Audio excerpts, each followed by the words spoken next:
Welcome to Shadowed Tales Archive. Tonight's story is titled, The Mind Beneath.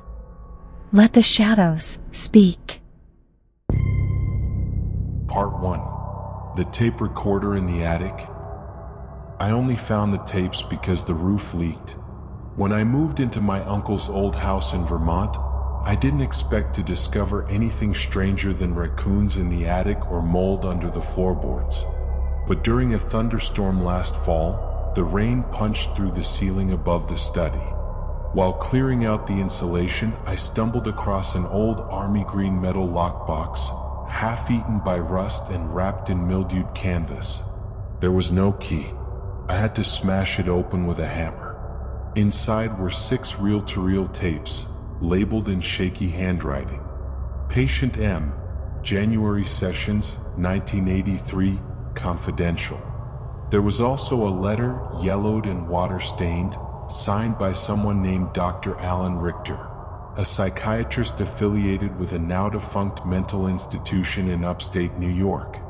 The letter warned whoever found the box not to listen under any circumstances, claiming that the contents had caused cognitive instability in previous staff.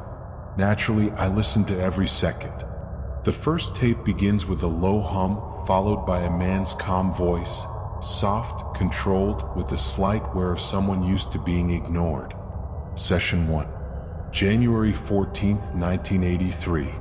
Enfield Neuropsychiatric Facility. Subject: Martin Reeve, age 42. Previously mute for 20 years. Initiating hypnosis under low-light protocol. There's a click, then silence, then breathing. Not from the doctor, from the patient. It starts shallow, like he's scared.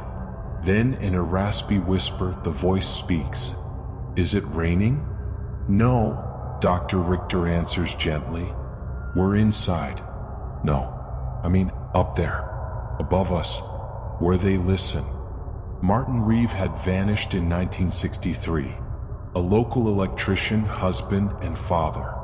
According to a brief police report I later dug up, he'd gone out for a walk during his lunch break and never returned. Weeks passed. Then one morning, his wife found him curled up on their porch, naked, hairless, his skin covered in chemical burns and what looked like branding marks along his spine. He never spoke again, until this session. As Dr. Richter guided him deeper into hypnosis, Reeve began to speak more, not to the doctor but to someone else. Don't move. Don't breathe loud. If they think you're still awake, they come back. And when they come, they take your hands first. Who? Richter asked. Reeve didn't answer, just scratched something on paper, the sound of graphite against clipboard backing. Then he whispered, They made me watch the others. 8 of us, stripped down, left in that room with no corners. What room, Martin? It wasn't a room. It was the underneath, beneath thoughts, beneath sleep. A hole in the mind they dig until there's nothing but that hum. He started humming then, a dull off-key drone that sent chills up my spine through the tape. Dr. Richter, bless him, tried to stay calm. Can you describe it? Not with words. That's the first thing they cut out. There's a scraping sound. Later I realized it was Reeve carving something into the side of his chair with the edge of a broken pencil. Then his voice shifted. Not in tone, in identity. It didn't sound like Martin Reeve anymore. The pitch dipped, his cadence slowed. He began to speak in plural. We are the silence. We live in the gap between the ticks of the clock. Who am I speaking to? Richter asked, voice trembling now. You already know us. You just don't remember. But you will. Soon. Then static. Then screaming. Part 2. The gap between the ticks. Dr. Richter didn't sleep that night. The session with Martin Reeve had left him shaken in a way he couldn't quite explain. Not fear exactly, but a sense of being out of sync. As if time around him had stuttered. As if the world had blinked and no one else noticed. He stayed in his office, reviewing the tape in the flickering light of a desk lamp, playing it over and over. Every time the humming started, the bulbs buzzed louder. When Reeves' voice changed, the temperature dropped, a real, measurable drop. He tested it twice. At 3:41 a.m., he made his first mistake. He paused the tape right at the phrase, "We are the silence," and whispered it back aloud. The lights went out. The next morning, Richter filed an incident report that was never officially logged. Instead, he wrote a personal entry in his leather-bound case journal, the one I found later, stuffed between files and tied shut with string. January 15th, 1983. I believe there's something embedded in Martin's speech, some kind of perceptual trigger, possibly tonal or subliminal. Listening causes symptoms, mild dissociation, headaches, auditory drift. Possibly psychosomatic, but I don't think so. This isn't schizophrenia. It's not trauma. It's transmission. Session 2 was held in Observation Room B, a windowless, soundproof chamber used mostly for aggressive patients. Martin didn't resist. He walked in barefoot, silent, like a man in a dream. "Do you know where you are, Martin?" Richter asked. "No clocks here," Martin said. "I like that. You remember our last conversation?" "Yes, but not with my mouth." Richter blinked. "Excuse me? They know you now, since you spoke them. That's how they enter, through repetition, through rhythm, through mimicry. Are you talking about the humming? That's the shallow end. Once they teach you the deeper one, there's no sound anymore, just alignment." Martin began sketching again, this time unprompted. He used charcoal. Thick, fast, chaotic. Richter flipped the tape recorder on, documenting the sound, the furious scratching like claws against bark. "What are you drawing?" he asked. "Not drawing," Martin replied. "Mapping. There's a difference." "Mapping what?" "The crawl space in the mind. Everyone has it. Most never find it, but some fall in." Richter leaned forward. "Is that what happened to you?" Martin paused. His hands stopped moving. "No, I was pushed." The map looked like a maze at first. Loops and intersecting corridors, spirals and odd symbols that weren't part of any alphabet Richter recognized. At the center of it all was a black cube, smeared with dense charcoal, so dark it absorbed the light. Richter touched it and felt a faint vibration. Not imagined, not metaphorical. The page itself throbbed beneath his fingertips. That night, Richter locked the map away and took home a copy of the recording. He didn't tell his supervisors. He didn't even tell his wife. He spent the early hours of January 16th listening to Martin's voice slowed down, sped up, reversed. At one point, he played it at 0.6x speed and turned off the lights. The humming was still there, slower, deeper. It sounded almost mechanical, like gears shifting inside a skull. And then, there was another voice layered beneath Martin's. Not human, not even vocal in the usual sense. Just a series of wet, pulsing syllables that felt like they were being spoken inside his chest. He blacked out. He woke up on the kitchen floor with a nosebleed and a phrase carved into the hardwood under his hand. "The mind beneath is hungry." He had no memory of writing it. At the next session, Martin wasn't alone. No, I don't mean there were other patients. I mean there was something else in the room. The tapes don't catch it, of course, only Martin's reaction. But I've listened to the audio a dozen times, and I swear there's a moment right at the 14-minute mark where you hear something wet sliding across tile. Martin freezes. "It's in the seams again," he whispers. "Between the floor and the wall. That's where they grow." "Martin," Richter says, clearly rattled, "you're safe. You're with me. You're in a controlled space." Martin doesn't answer. Then he looks up, and says something that never leaves me. You brought it here when you said its name. At this point in the recording, Richter's chair squeaks. Papers shuffle. There's a short silence, and then Richter tries to steer the session back. But Martin's demeanor has changed. He begins to repeat a phrase over and over. Between the ticks, between the ticks, between the ticks. The clock on the wall, an old analog one, battery powered, stops at exactly 3:13 p.m. Then it begins ticking backward. Martin's eyes roll back. He convulses once. Then calmly, far too calmly, he whispers, "The room is folding. Martin, you're hallucinating." "No, you are." He lifts his hand and draws a perfect cube in the air, eyes shut. When his fingers close the final edge, the lights in the room explode. The tape ends in a burst of static. 3 orderlies had to pull Martin away from the wall. He was trying to bite through the metal vent in the corner, screaming something about needing to unspool the light. They sedated him and moved him to isolation 4B. Richter never saw him again. Martin Reeve died 3 days later from a massive cerebral hemorrhage. The autopsy report noted unusual calcification in the frontal lobe and traces of what appeared to be metallic filaments laced through his neural tissue. No entry wounds, no surgical scars, just roots buried in thought. After the incident, Richter resigned. Quietly. No press, no scandal. He retired to a cabin in Maine. And according to his final journal entry, written in red ink across 6 pages, he believed that simply hearing Martin's words had let something attach to him. His final line, "There is no cure for infection of the soul." Part 3. The Infection of Knowing. The night I finished listening to the 3rd tape, I couldn't find the moon. That may sound stupid.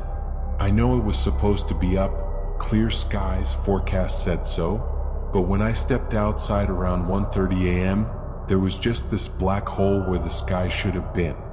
Not clouds, not light pollution, just absence. And when I looked too long into it, my ears started to ring. I chalked it up to stress, sleep deprivation. I'd been cataloging the contents of the lockbox for days, transcribing Dr. Richter's journal pages, digitizing the reel tapes, photographing Martin's sketches. But there was one drawing I couldn't look at directly. The black cube. Every time I opened the file, the room seemed to tilt a little, like gravity nudged sideways. The edges of the page wouldn't sit still, and if I stared too long, I swear I heard it pulsing. By the end of that week, I stopped going outside altogether. Not because I was afraid of the dark. I've never been that kind of person. It was the opposite. I was afraid of the silence. Not normal silence, not like the stillness of a cold morning or a quiet library. No, this was layered, active, like something was hiding inside it, waiting, listening back. It started small, just a low hum when the house got too quiet. But soon I started noticing it behind everything, between lines of music, in the space between syllables when someone spoke. Worse, it was growing closer. One morning, I woke up with black dust in my mouth. It tasted like charcoal and copper. There was no source, no fireplace in the house, no reason for soot to be anywhere near me. But it was packed under my fingernails and smeared along the bed frame. And on the wall, someone had scratched 4 words with something sharp. "You should not listen. I live alone."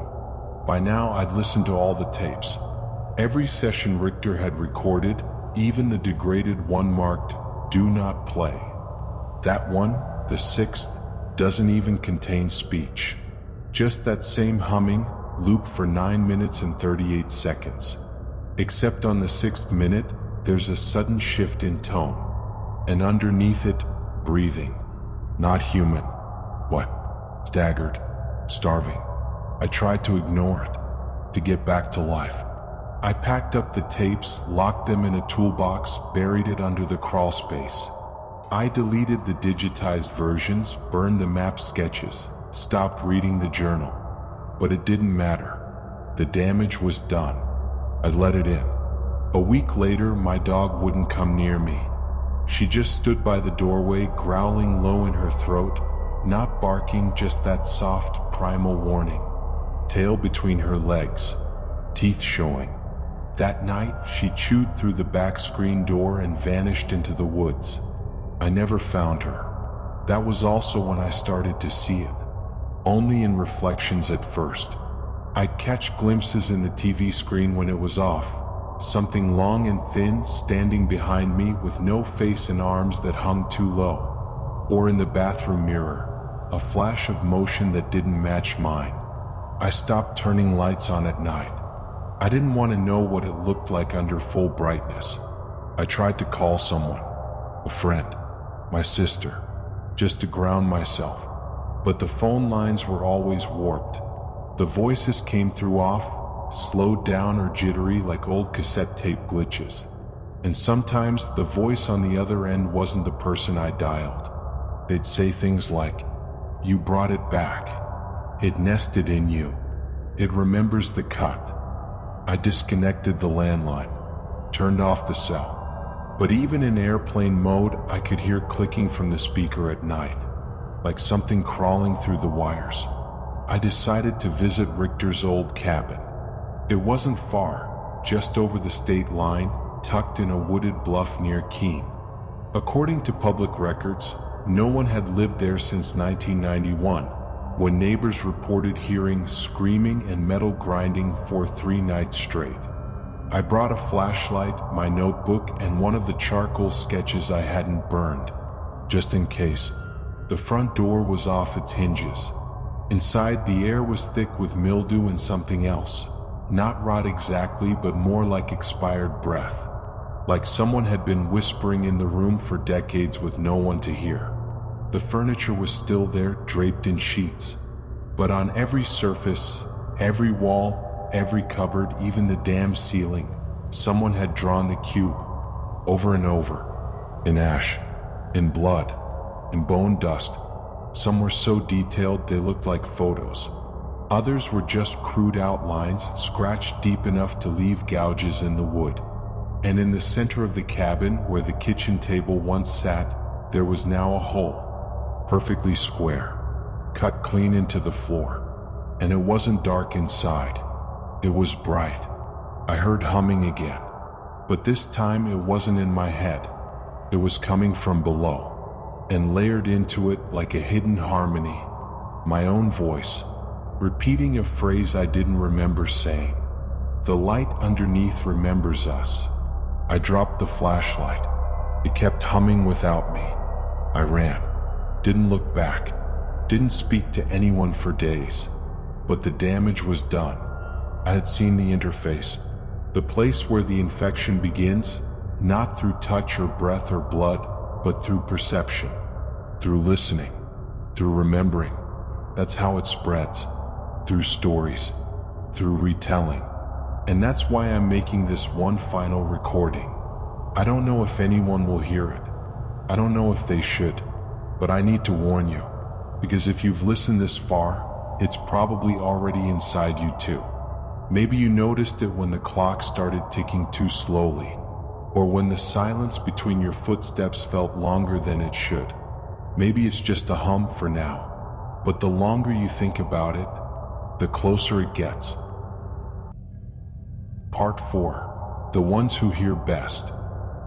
It started with my nephew. His name's Caleb. Just turned 9. A week after I left the cabin, my sister called me, panicked. She said Caleb had been drawing strange shapes, cubes, circles inside cubes, cubes inside other cubes, all in black crayon. Sometimes he'd tear the paper up afterward, screaming that it was too loud. He'd stopped sleeping, refused to speak at dinner, spent hours just staring at the vents in the ceiling. She thought maybe someone online was messing with him, weird videos, creepy memes. I wanted to tell her the truth, but what was I supposed to say? Sorry, I think your son might have caught a cognitive parasite from a tape I found in the attic. I went over that weekend. Brought a stuffed animal he used to love. A dog named Marley. Figured it might ground him. Make him feel safe. He didn't even look at it. Just sat cross-legged on the living room floor, eyes wide, mouth slightly open, like he was tuned into something. I tried speaking to him. Softly. Gently. Hey buddy, your mom says you've been having weird dreams. He blinked, looked at me for the first time, and said, they come through the space between the fans, between the clocks, between the words. I froze. He was quoting Martin Reeve, word for word. I hadn't told anyone what Martin said. Not my sister, not the internet, not even my journal. Caleb was too young to have read anything, too isolated to stumble on the same phrases, which meant one thing. Something was whispering to him. I asked to see his drawings. At first he resisted, said they don't like when you look. But eventually he handed over a notebook. Spirals, loops, geometric shapes. Some pages covered in dense black shading, drawn so hard the paper tore. And then one page made me stop breathing. At the bottom, in shaky kid handwriting, I saw the light inside the hole. It doesn't blink, it watches. Above that was a sketch of a giant cube, surrounded by little people with no faces. Just empty ovals for heads. That night I couldn't sleep. The house was too quiet. The humming had returned, but softer now, like it was trying not to wake anyone. And around 3 a.m. I heard something moving down the hallway. Light steps. Not sneaky. Just searching. I opened the door slowly. Caleb was standing in front of the hall closet. One hand pressed flat against the door frame. His lips moving silently, like he was repeating something he couldn't say out loud. Caleb. He turned, but his eyes weren't focused. They looked dilated, like he was underwater. It wants the part inside my neck, he said. The string. The warm string that keeps the pictures in. He passed out before I could catch him. The doctors found nothing wrong. No infection. No neurological damage. But his temperature wouldn't stay stable. Kept fluctuating up and down hour by hour. At one point, a nurse claimed his bag emptied all at once, like something had pulled it from the inside. They moved him to isolation. He started whispering in languages he didn't know. I tried to retrace everything, figure out when the breach happened. Then I remembered the night I stayed over at my sister's, the night I'd brought the sketch in my backpack. I hadn't shown it to anyone, but I'd left the bag unzipped in the kitchen. Caleb had wandered in at one point. Maybe he glanced inside. Maybe just touched it.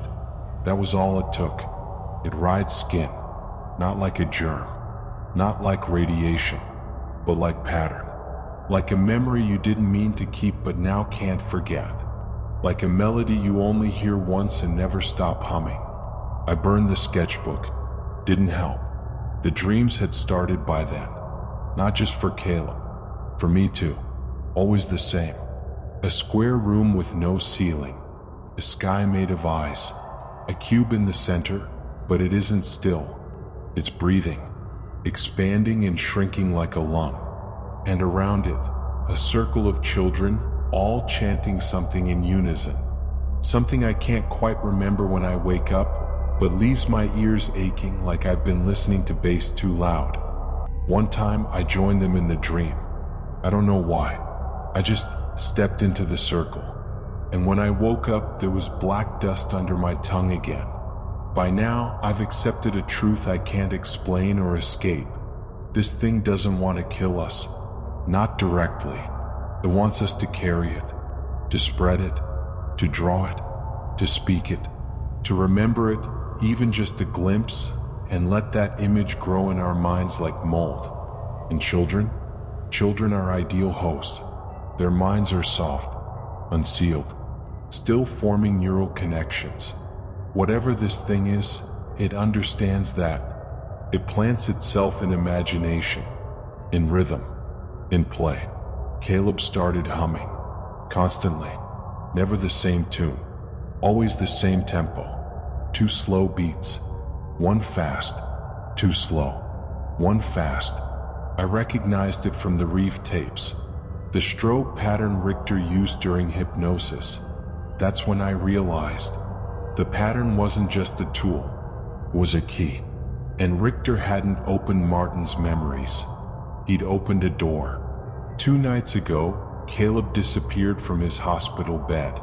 Security footage showed him rising at 2:47 a.m., unplugging himself and walking calmly down the hallway. He was humming. When a nurse passed him in the hallway, she didn't react, just stared ahead like she couldn't see him. The camera glitched at 2:49. When it came back online, Caleb was gone. But on the wall outside his room, scratched deep into the drywall, I'm going to the space where the pictures come from. My sister blames me. She should. I should have burned those tapes the moment I found them. But it wouldn't have mattered.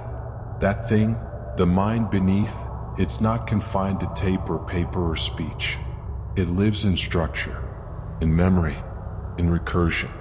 Once you start thinking in its shape, it reconstructs itself in you. I don't sleep anymore.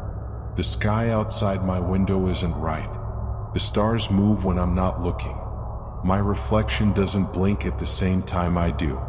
And every so often, when the world gets too quiet, I hear children humming in the vents. Part 5. Echoes in the Data. I work for a branch of the National Information Hazard Task Force. You've never heard of us. That's intentional. We're a joint operation between the Department of Defense and a few unnamed private entities. Our job is to monitor, intercept, and neutralize information-based anomalies, memes, sounds, symbols, sequences that behave like digital viruses. But instead of crashing hard drives, they crash minds. We call them noemetic hazards. And 2 weeks ago, one showed up in an unlikely place. A Reddit post titled, "Found these creepy old tapes in my uncle's attic. What the hell is this humming?" The post contained a digitized clip, just 14 seconds long. A man's voice, calm but strained. Then a low humming sound. 2 beats slow, 1 fast. The pattern looped twice before the video cut to black. It wasn't the content that caught our filters, it was the response rate. Over 60,000 views in 4 hours. And in the comments, patterns.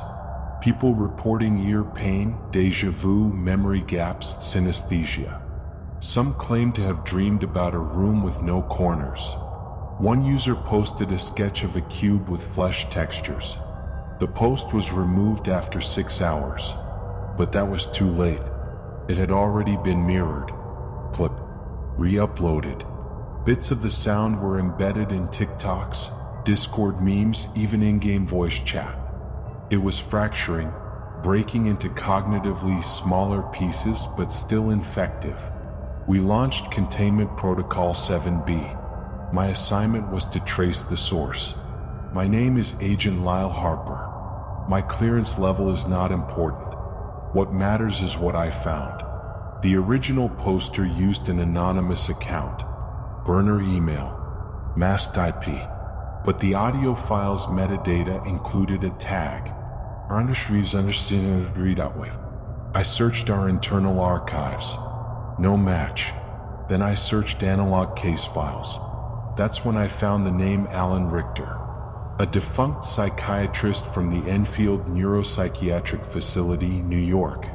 Died 1992. His cause of death was listed as complications from psychological disintegration, which is just a bureaucratic way of saying he lost his mind. His personal effects were sealed under Level 2 hazard classification and placed in off-site storage. I pulled strings. I got access. The contents of box #281 C disturbed me. Not because they were graphic, because they were familiar. I'd seen the sketches before. The cube, the swirling patterns, the spiral notation that looped back on itself. I'd seen them in my own dreams before I even touched the box. That's not normal. That's retroactive contamination. I requested a level 3 quarantine, but the director refused. Said it was just another fringe mimetic bleed. I asked for backup. Denied. So I did what all field agents do when headquarters ignores them. I broke the rules. I tracked down a name listed in Richter's final notes. Nancy Elridge, formerly Nancy Reeve, daughter of Martin Reeve. Her address was in the files. A small town in Vermont. I drove out the next morning, but I was too late. Nancy had been dead for 3 months. Stroke, they said. But the autopsy showed unusual cranial calcification, the same neural patterning described in Richter's old case logs. She'd been cremated. Her house had been emptied, except for one room, the attic. Inside I found a metal lockbox. Dented, burned shut. The markings on top were barely legible, but one phrase stood out etched into the lid. It gets brighter the deeper you go. I forced it open. Inside, more tapes, drawings, a child's notebook with cubes on every page, photos of a boy, maybe 9, standing in front of mirrors, looking slightly off-center in each reflection. But the most chilling item? A flash drive, labeled, "Heard too much." I brought it back to my motel, quarantined my laptop, disabled Wi-Fi, air-gapped the room, watched through a Faraday cage just in case. The file on the drive was a voice log, from a man I now believe to be the same person who made that Reddit post. If you're hearing this, I'm sorry. I shouldn't have uploaded anything, but it's in my head. It's in the vents. My nephew, he's gone. No one believes me. I thought maybe if someone else heard it, they'd understand. But now it's louder. I hear it in other people. I see it in light patterns, brake lights, porch lights, flickers in my own damn eyes. This thing doesn't care if you believe. It only cares if you notice. Then there's a long silence, and one final line. It's not a song. It's a door. And I think I opened it. I ran the voice through our analysis tools. The waveform was corrupted, not digitally but structurally, as if the data itself had folded. The AI flagged multiple moments as containing extra-linguistic resonance, meaning there were other voices underneath. Layered beneath the speaker's breath were low-frequency murmurs. When isolated, the transcript was chilling. Between the words, the thread pulls tight, the cube breathes, the host begins to dream. By then it was too late. My nose had started bleeding. I couldn't remember the drive back to HQ. The director's secretary said I'd been gone for 4 days. I'd only packed for 1. They moved me to medical observation. I lied and said it was stress, but I can feel it inside now, like an itch behind my eyes, like something unfolding inside my memory before I even think it. The humming's back, of course. 2 slow, 1 fast. They'll erase this log probably. Bury it like they did the Richter tapes.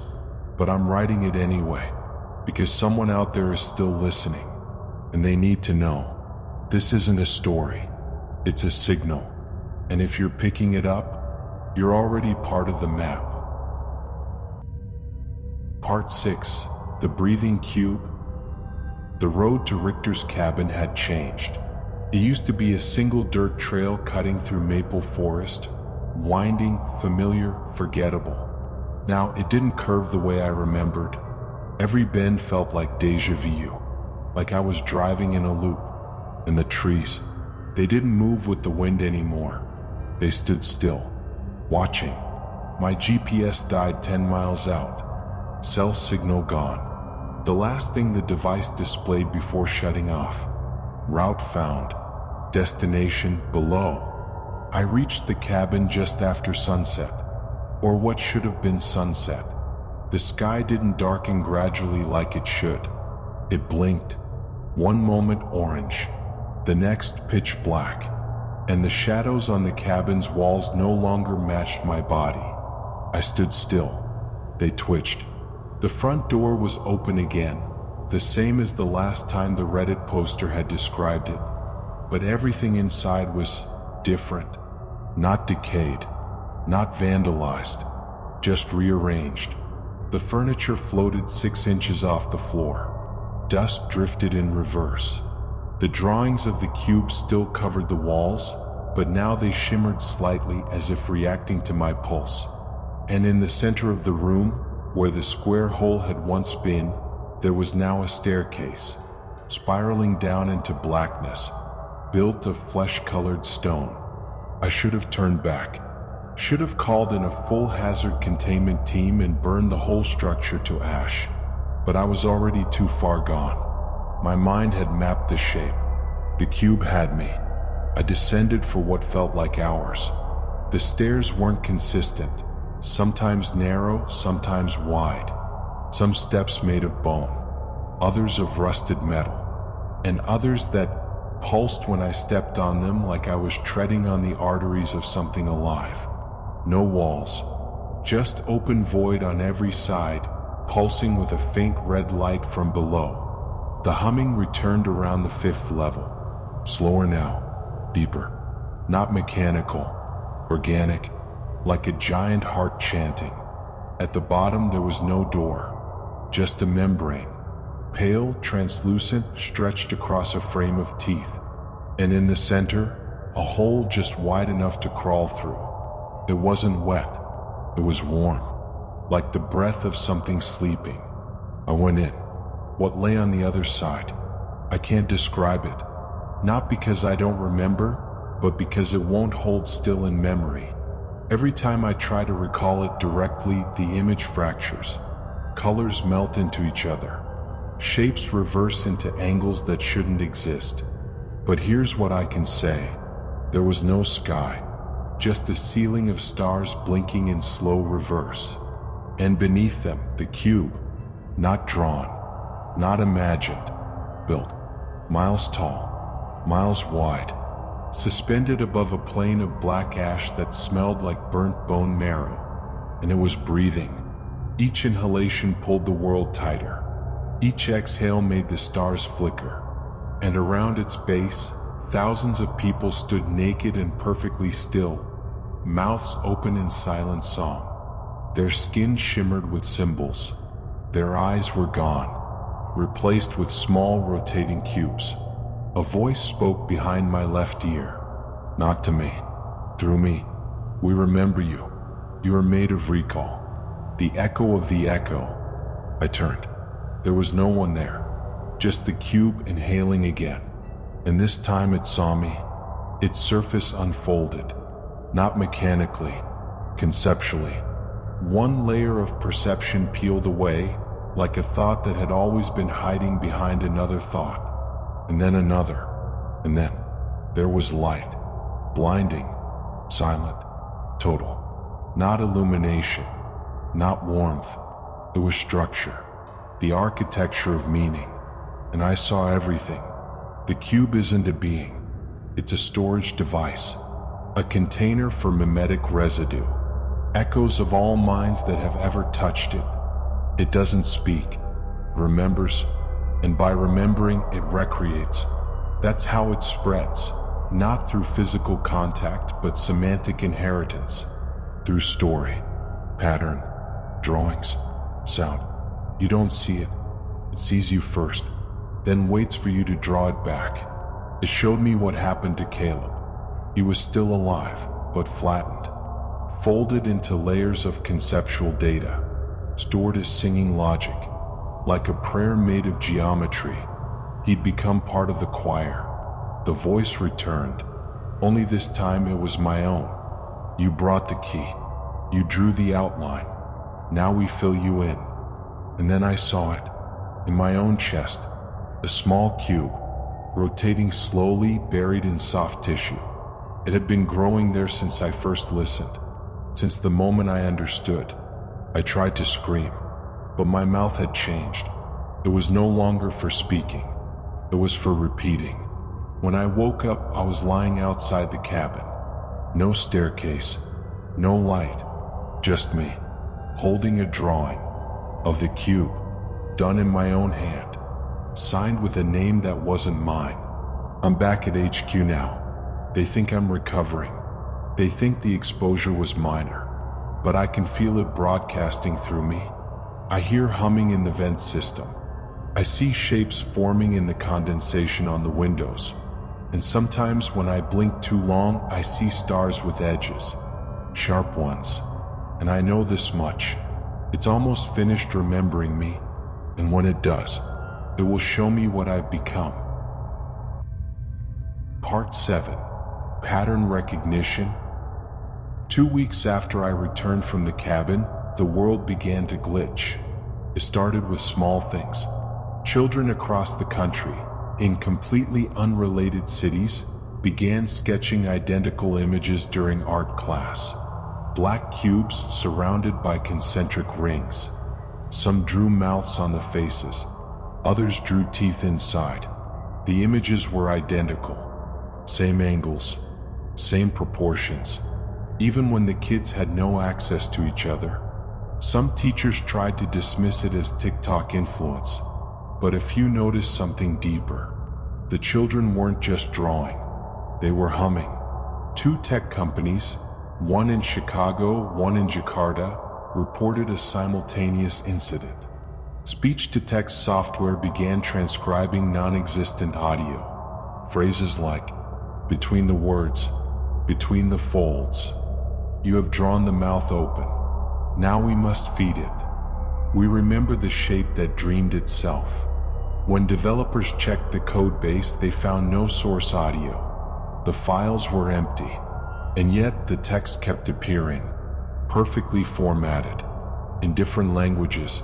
At the same time, 3 separate hospitals reported a sudden uptick in pediatric patients with non-epileptic episodes. Children convulsing, whispering gibberish, scribbling in the air with their fingers. MRI scans showed identical brain activity patterns. Not epileptic, not schizophrenic, just synchronized, as if they were all dreaming the same dream. The incident reports started stacking.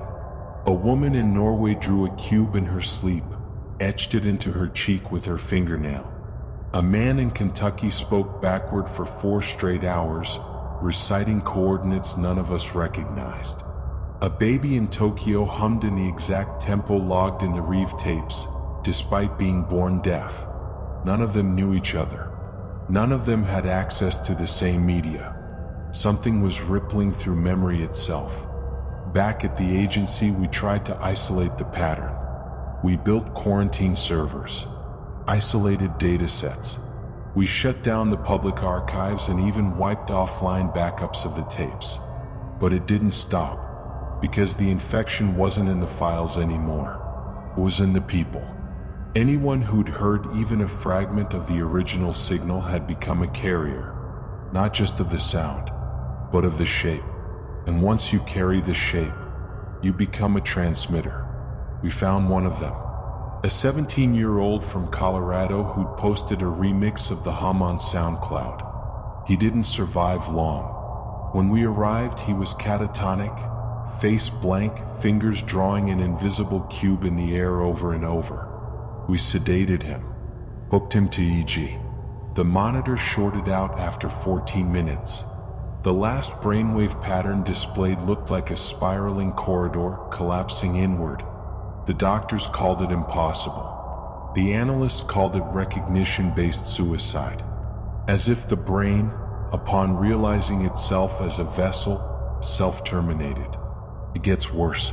The more we purged, the faster it spread. As if awareness of the containment itself was a form of transmission. People started dreaming about the mouth beneath the staircase. Some couldn't stop humming. Others couldn't speak except in sequences of 3. We interviewed a college student who said, "Every time someone remembers it, the cube breathes deeper." He clawed his own eyes out within the hour. So we changed tactics. Instead of suppression, we tried replacement. Mass broadcast of white noise, rewriting the pattern with competing sequences, embedding anti-echoes into digital media. It slowed things for a while, but the hum came back, always the same. 2 slow beats, 1 fast, the shape of the key. Agent Harper disappeared a week after filing his final report. He left behind a recording. No speech, just breathing. And underneath it, barely audible, the phrase, "You're already inside." We buried the file, burned the paper. But I remember, because I heard the echo in my own heartbeat. And now, so do you. I'm not writing this to scare you. You're already past that point. You've read too far, heard too much. You may be wondering, is there a way out? No, but there is a way through. That's what the cube is. Not a prison, not a monster. A bridge between thought and thing, between memory and meaning, between us and what made us. Here's what I think. The mind beneath isn't evil. It doesn't hate us. It doesn't even know us the way we understand knowing. Remembers us because we dreamed it first. We drew it in the dust. We hummed it in the womb. We passed the pattern from skull to skull for generations, waiting for the day someone would finally reconstruct the gate. And now we have. So listen closely. You'll hear the breathing soon. In the wires, in your walls, in the space between your blinks. And when it begins to shape your dreams, do not run. Do not resist. Just draw. Draw what you see, what you've always seen, what has always been waiting. Beneath. Part 8. The final recall. This is not a confession. It is a formatting directive. You are reading this because your neural structure has aligned with the correct recursion ratio.